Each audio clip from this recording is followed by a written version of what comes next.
Governor, good to see you again. Thank you so much for joining us. Well, thanks for coming to the office. You betcha.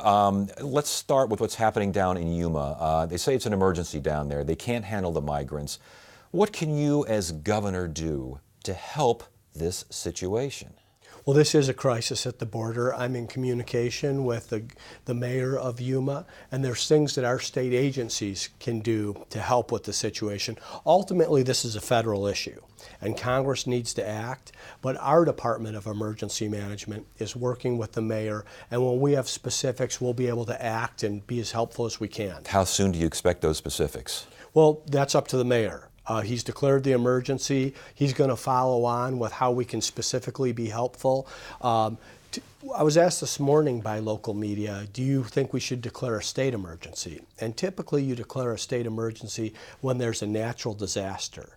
Well, this is not a natural disaster. This is a congressional disaster, and Congress needs to act. You've mentioned that numerous times. Congress needs to do something. What does Congress specifically need to do? Act. Yes, but act how? There's a number of things that Congress can do. I think the most impactful would be to change and adjust the laws to the same types of laws that we have with the situation with Mexico, where people can be returned to their country of origin immediately rather than coming into the country and going through the court system. We've got an influx of migrants. We also have a humanitarian and a security crisis at the border, but we have asylum laws that are actually incenting people, not from Mexico, but from Central America and South America, specifically Guatemala, Honduras, and El Salvador, to make this very dangerous journey. Because if they can get across the border, they can come, whether they're in search of asylum in good faith or not, they can come into the country. We've changed those laws so that we have a better relationship with Mexico and have affected that part of our immigration. Those two fixes would make a huge difference. Okay, changing the asylum laws then, first and foremost, as far as you're we concerned. want people that are in need of asylum, of course, to be able to seek asylum. We don't want to have laws that incent people that want to skip the immigration line to be able to leapfrog into our country. Another branch of the federal government certainly has some specific ideas on how to handle the situation. The president says close the border. He threatened to close the border a couple of weeks ago. He's now extended that to a one-year deadline.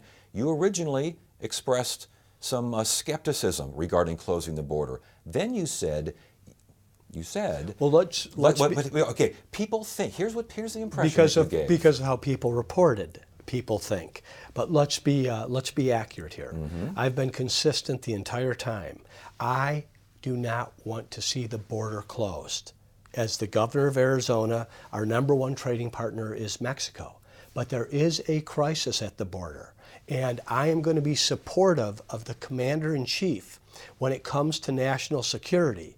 I'm going to prioritize public safety above avocados. So if it's possible that we don't need to shut the border, I would prefer that. But of course, the Department of Defense, the Commander-in-Chief, has a better view as to what's happening at the border than just a border governor. I know what's happening in Arizona. I know that it's a crisis and it's become an emergency. That's why I continue to call on Congress to act. Right. But the president needs to do what's in the best interest of the nation.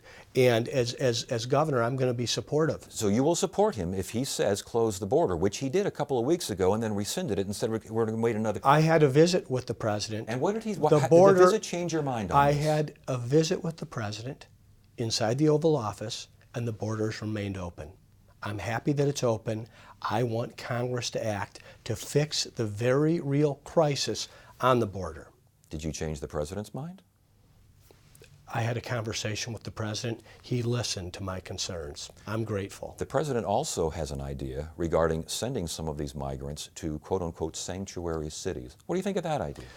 Well, right now, Arizona has more than its fair share of the burden and responsibility. And we've embraced the responsibility. Cities like Phoenix and Tucson and Yuma are at the breaking point, along with our nonprofits and our churches.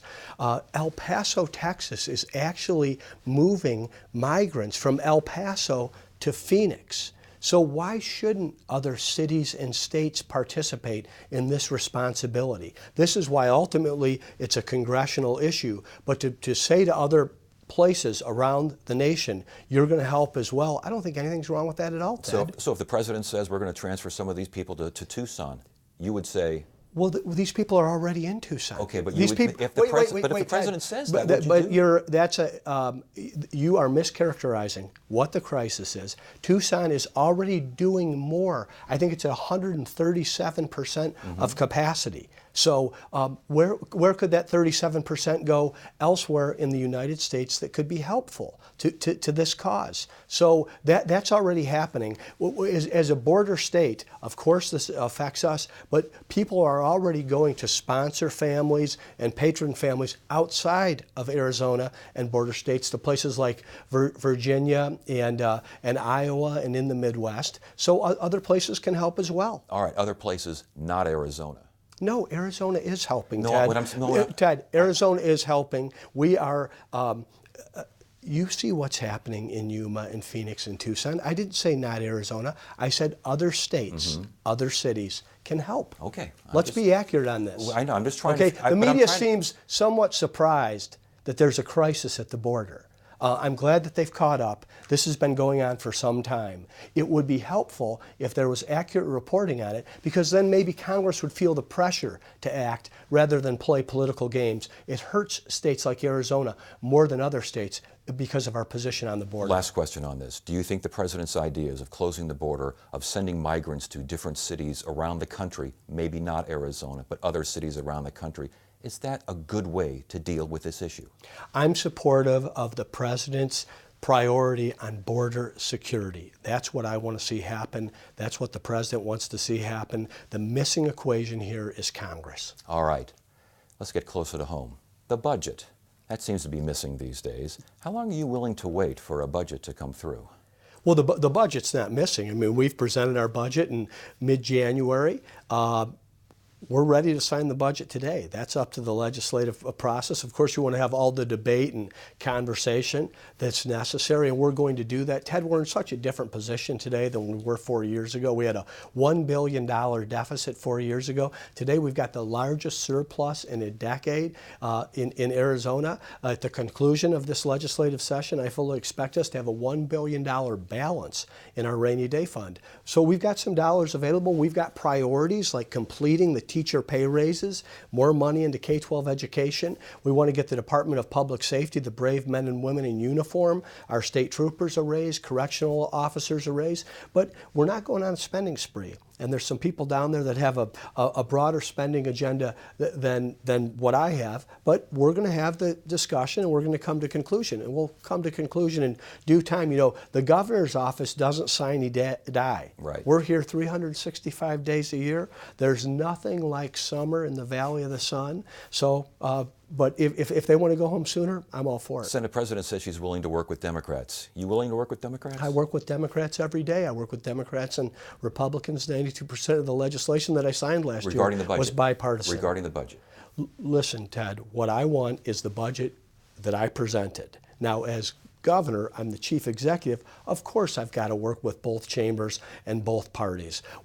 But I've been very clear on what the priorities that I have, and I'm thrilled that we've been able to pass the drought contingency plan. I'm thrilled that we have universal recognition of occupational licensing. I want to see a safe Arizona schools plan. I want to see us deal with distracted driving. I want to see us put the right amount of dollars into the rainy day fund, but other people have other priorities, and I'm listening, but I'm also advocating for what I talked about in the State of the State speech. Your relationship with the legislature, how do you think it is?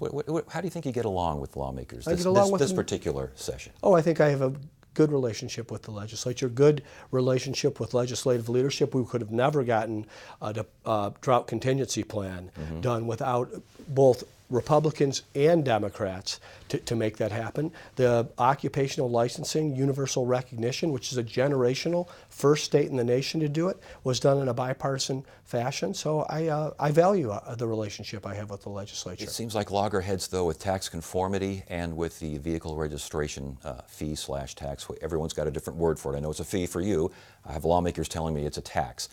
Are those things going to get settled? Well, the lawmakers that passed the fee and sent it up to me, It was a fee last year. It's a fee this year. We're gonna settle on all that. Part of this, of course, April 15th has come and gone. The state's going to conform. People that filed their taxes early have received their refunds early. The proper documents are at the Department of Revenue for exactly these types of situations. But this is all part of the budget discussion. These are money bills. I don't sign money bills outside of the budget. That's the prerogative of the chief executive. We've had successful budgets in the past, and we'll have a successful budget this session. I'm confident. That $1 billion rainy day fund, is that hard and firm? I want to see $1 billion balance in the rainy day fund, and I want to tell you why. It's not that long ago, and we should all remember 2008 and 2009, when this state was turned upside down with a $3 billion deficit. There was Janet Napolitano pulled a ripcord, went back to Washington, D.C. to work with Barack Obama, and left Governor Brewer holding the bag. We're now in a position in a growing economy that is booming with excess surplus dollars. We should make sure that we have dollars in our savings account while we're putting more money into K-12 education, while we're completing teacher pay raises. So when the economy slows, if it slows, but we know that that will be unexpected, and we also know it's inevitable. I'm hopeful it won't happen this year. I hope it doesn't happen for the next 4 years. But it would be irresponsible for the governor to not put the proper balance inside that rainy day fund so that we never experience what we experienced in 2009. You mentioned Governor Napolitano leaving for Homeland Security. Could another Arizona governor be interested in Homeland Security? No current Arizona governor. I'm interested in this office. I ran for this office. This is the office I asked the voters to entrust me with. I've got 1,355 days left till January 2nd, 2023, and I intend to work hard every single day. Last question, and again, it's great seeing you again. It's good speaking with you. The immigration issue. It sounds as though you believe it's not being reported accurately, and it sounds as if you believe that the president's positions aren't being reported accurately. What are we missing? Because what we're seeing is a president saying X, Y, and Z. Are you saying X, Y, and Z are not necessarily the case? That he doesn't want to send migrants to sanctuary, quote unquote sanctuary? That he doesn't want to close the border? I understand I understand that you were interested in this and wanted to emphasize your points, but I mean, you have a lot of people out there wondering what in the world was the governor doing siding with the president regarding closing the border? Listen, I've been consistent the entire time on this. I said I don't want the border closed. I wish the reporting would be accurate on this. There is a crisis at the border. Now, the media understands that, and they're reporting on it. And I'm grateful. I went down with the vice president and Dana Bash from CNN, and I saw her report. Those reports were a month late. The reports of the crisis at the border were at least a month late in terms of what's happening. We had 66,273 people come across the border in February of 2019. On March 25th of this year, we had 3,700 people. That's a record number to come across the border, and one day 70,000 people without documentation in March. Ted, those are facts, yes. And those are things that could have been reported. Now they're being reported, and now it's time for Congress to act. And this is my last question. The people that you work with regarding Mexico, you have a great relationship with Mexico. Yes, I do. The state has a great relationship with Mexico. How are they handling all of this back and forth, this reporting, misreporting, if we so choose? But I mean, our relationship with Mexico is important. Even the slightest hint of closing the border cannot be a good thing for that relationship. We have a great relationship with Mexico. I have a great relationship with Mexico, not only Claudia Pavlovich, but the new federal government. I value that relationship very much. Mexico's been helpful to keeping the border open. Like I said, this is a South American and Central American crisis, and Mexico has stepped up and helped on this. I'm hopeful they'll be part of the solution. It's important to both our economies, but as a border governor and as an American, I'm concerned about national security in the United States. Are you encouraged something will get done? I have been continually disappointed by the United States Congress, but with citizen engagement and proper pressure, something should get done. All right. Something's going to get done one way or another. There's an easy way to handle this, and there's a much more difficult way to handle this. The citizens are now watching and engaged, and I think they'll have the same expectation of the United States Congress. Governor Doug Ducey, always a pleasure. Good to see you again. Thank you, Ted. Thank you.